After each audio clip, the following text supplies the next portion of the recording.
The game plan always starts off with effort, and it gets into our techniques and schemes, and I thought we did that throughout the game. You're not going to always make them miss, but your effort and your schemes help them miss shots, and I thought we did that. Schroeder had, an amazing three-point night tonight. He had 3 in transition, with a lot of time on the clock, 2 behind the pick and roll out of his 5 makes, but those are just some of the shots that you have to live with because of his speed to the basket, but he's making his shots. But I thought we made a lot of winning basketball plays down the stretch. Coach, do you talk about Gortat? He may only had 5 points, but he did have 10 rebounds, and he played a lot tonight, especially when Jason Smith went out. Yeah, he rebounds. He makes our offense work, and I know he would like to have more attempts, and I would like to give him some more opportunities. But you get what the game gives you. Right now, they're not giving him any opportunities because Howard's in the paint, and he's clogging up the paint, and he's not getting out of the paint. So we have to figure out ways to get him some opportunities to score. But it's only because of that he's not only getting 3 or 4 shots a game. Tonight he had 6. Those are things that we have to figure that out as a staff. But I like when he just plays, and if the shot comes to him, it comes to him. If he sets great screens, the scoreboard is more important than his stat line, and that's how I feel with all the guys. We had 4 more points than them, and he's a big part of those 4 more points. Coach, there's a handful of times where you ran a second guy at Millsap on defense almost immediately. So under which scenario did you want that to happen, and how did that impact your defense tonight? Well, we wanted to try to save Keith from getting in foul trouble. I don't know if that strategy worked. Might have to go back and try something else. But, I thought it did work a few possessions. It's something that we talked about, we worked on, and I give our guys a lot of credit. They executed it. Took them out of a little bit out of their rhythm. Millsap is a handful. I mean, he's so crafty. And, he gets our guys in foul trouble, and we have to somehow counter that. And tonight was one of the ways we can counter that. 2 things. Right for Jason Smith, how is he? And what were you thinking when you saw Marsh pull in the offensive board with about 12 seconds left and kind of look around and then make a decision? I thought he's right there. I mean, he'll make that every night of the year other than tonight. But hey, he was active. He was guarding. He did a great job on Millsap. He did a great job of making him go to his spots that we want him to shoot, and he did a great job. You give him credit. Marge is really more than just a screen setter. He's a rebounder and a defender, and when he's active and he gets into our schemes, he makes plays for us. But I thought that rebound, that's tough luck. That ball should have went in for him, the way he played tonight. And then Jason, he strained his calf. We'll evaluate him tomorrow, see how that goes, and go from there. I don't know the complete update yet. That was what I heard during the game.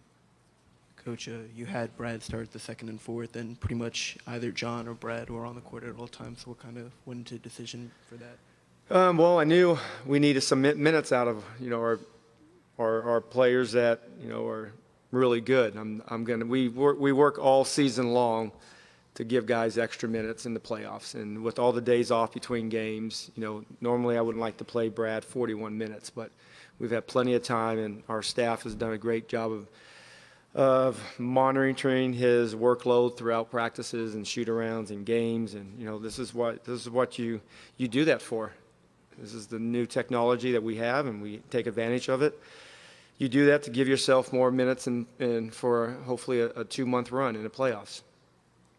Scott, what did you make of Brad's defense tonight in comparison to the first 4 games of the series? I thought Brad is, I say this often, and I don't know how much traction does it get. I think he's one of the best 2-way players in the league, and he's not going to tell anybody that he's a great defender, but his coaching staff, his teammates know that. He locks up defensively. He gives you great effort, and he gives you an honest day's work. But he has such a great, smooth game offensively, and you kind of mesmerized by that. But he's a 2-way player, and he's one of the best at his position. Coach, over here on your right, over here. You guys had opened the game up, the second half up with an 11-point lead, and after a timeout, the Hawks kind of came back and tied it up there. Could you kind of talk about what happened there? It looked like you guys were kind of ready to blow it open. Yeah, a couple of things happened. I think Otto, he had a tough break on that steal down the court. I thought, that could have went differently, but, they got the ball back and scored I think it was a 3 off of that. So it was about to turn into a 13-point game, and it ended up being an 8-point game with that 3, just off that great hustle and great effort by Otto. And then we gave up a transition point, not getting back, and I think we gave up another 3. But just I've talked to the guys. It's possession by possession, and they're all important. It's not the last 2 minutes. They're all important, but I thought definitely our guys did a great job defending throughout the night to hold this team at 40% and 29% from the 3 with Schroeder getting 5 of them. I think that's a pretty good defensive effort by our part. Coach, you touched on the team making winning basketball plays. What can you say about the impact of your bench players? Bogdanovich, Jennings, Kelly all made huge impacts tonight. I thought they did. They were all ready to play much better. Bojan, I thought this game was a carryover from last game. He made some shots. He's a shot maker. And when you go through a season, you're going to have some games where you don't make them, but you have to stay positive. You have to stay confident, and our guys believe in his shot-making ability. And Brandon, he's a little spark plug. He gets after it. He's aggressive. He's feisty. He has a little swag to his game, and as he would like to say. But that's how he has to play. He's a small guy, but he's aggressive. And then Kelly was physical. Kelly used his length and his defensive focus, and when he struggles, he seems to get away from that. But tonight, it was really good. Coach, to your right, Otto Porter has made his bread and butter shooting the three-pointer this season. But was it a conscious effort or a strategy from the team to have him attacking the basket? He shot a game-high 10 free throws today. Yeah, I mean, he hasn't made the threes as we're all used to seeing. But he made 2 tonight, which was good. That's 2 out of 3. Sometimes when you don't make your threes, you got to attack, and he did a good job of defensively and getting out in transition. And John had the 14 assists. We haven't talked about John, 20 points and 14 assists. A lot of those were transition attacks, and Otto he's been a shot maker all year. But if your shot's not falling, you got to do other things, and I think he's done that tonight. Scott, just wanted to ask about the little defensive uptick you guys had. Your players will talk about wanting to be particularly aggressive, talking about the 10 blocks and 8 steals on home court. Was it a little bit just of that? Were you pleased to see it? Yes, we had a great film session. It was pretty direct and honest, and I think our guys responded. We made a lot of mistakes, but you give them credit. They forced us to make the mistakes, but if you're not locked in, it's easy to be forced to make mistakes last game down in Atlanta. But our film session was good yesterday, and we came back with good focus and gave ourselves a chance to hold a team right at 40%.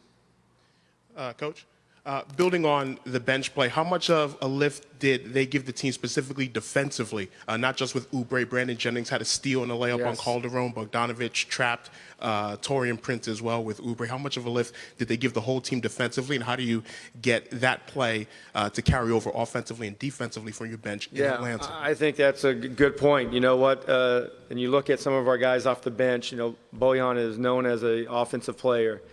Brandon's an offensive attack guy, but the defensive spark they gave us, it inspired our guys. And when you play hard and you play for your teammates, that's how you inspire them, and it's contagious.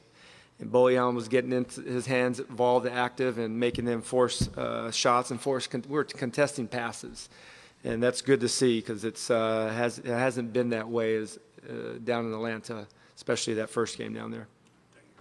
You guys have a good night.